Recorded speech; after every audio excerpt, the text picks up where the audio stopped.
अस्सलाम वालेकुम अज़ीज़ तलबा व तालिबात।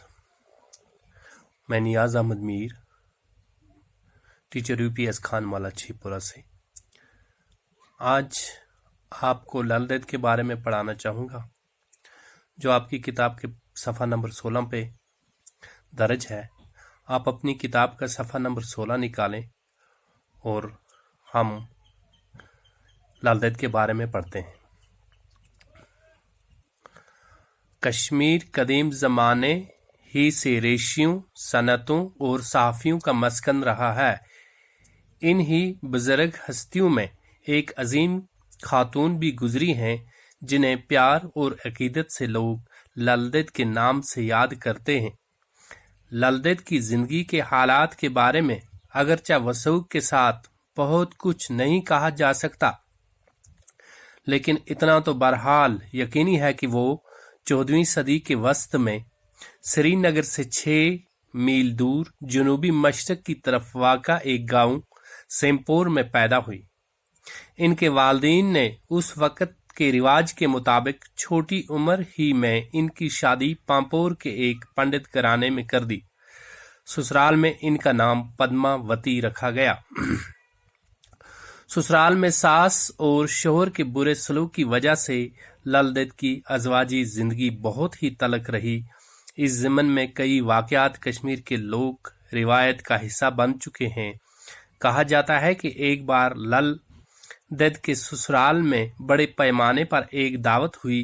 दूसरे रोज़ हस्बे मामूल जब ललदेद घाट पर पानी भरने के लिए गई तो सहेलियों ने हंसते हंसते पूछा कि कल तुमने बहुत पेट भर कर अच्छे अच्छे पकवान खाए होंगे। इस पर ललदेद के मुंह से बेसाख्ता एक शार निकला, जो कश्मीरी जबान में आज भी ज़रबल मसल की हैसियत रखता है। इस शार के माने हैं, मेंढा पके या बकरा, लल की किस्मत में वही बटा है। तो अजीज बच्चों, जैसा हम भी जानते हैं कि हमारी ये जो सरजमीन है, सरजमीन कश्मीर, ये सूफियों, रेशियों और वलियों की ज़मीन है। यहाँ बहुत सारी अजीम हस्तियों ने जन्म लिया और इन ही अजीम हस्तियों में एक हस्ती ललदेद के नाम से भी मशहूर हुई, जिन्हें लोग अकीदत से बहुत सारे नामों से पुकारते थे। ललदेद, लल ऐश्वरी, लल आरिफा वगैरह। ललदेद की हालात ज़िंदगी के बारे में अगरचे वसूख के साथ कुछ नहीं कहा जाता है, इसकी ज़्यादा इन्फॉर्मेशन अवेलेबल नहीं है, तो बहरहाल एक बात तो यकीनी है कि ये 14वीं सदी के वस्त में श्रीनगर से 6 मील दूर मशरक की तरफ एक गांव जिसका नाम सेमपोर है, पांपोर में, वहाँ पे पैदा हुई। इनके वालिदैन ने उस वक़्त के मुताबिक छोटी ही उम्र में, चूँकि उस वक़्त ये रिवाज था कि लड़कियों की शादी छोटी उम्र में कर दी जाती थी, तो इस तरह से ललदेद की शादी भी छोटी उम्र में कर दी गई और ससुराल में इनका नाम पद्मावती रखा गया। ससुराल में सास और शौहर के बुरे सलूक की वजह से ललदेद की जिंदगी निहायत ही तलख गुजरी। तो इस ज़मन में कई वाक़यात कश्मीर की लोक रिवायत का हिस्सा बन चुके हैं। यानी ललदेद की अज़वाजी ज़िंदगी की जो तलखियाँ हैं, तो उनमें कई वाक़यात कश्मीर की लोक रिवायत का हिस्सा बन चुके हैं। तो इसी तरह से एक दिन ललदेद के घर में बड़ी दावत होती है, बड़े पकवान पकते हैं।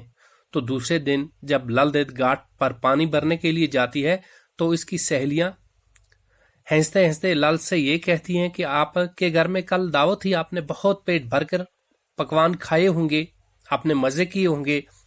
तो इस पर ललदेद के मुंह से एक शार निकला, तो जिसके माने हैं कि मेंढा पके या बकरा, लल की किस्मत में वही बटा होता है। यानी चाहे हमारे घर में कितने भी बड़े पकवान पकें, लेकिन कहा जाता है कि ललदेद के जो खाने का बर्तन होता था उसमें एक पत्थर उसकी सास रखती थी और ऊपर खाना डाल देती थी। तो ललदेद ये खाना खा के इस पत्थर को साफ करके धो के फिर रख देती थी, ताकि मेरी सास को कल दूसरा पत्थर ढूंढने के लिए اس کو تکلیف نہ اٹھانی پڑے۔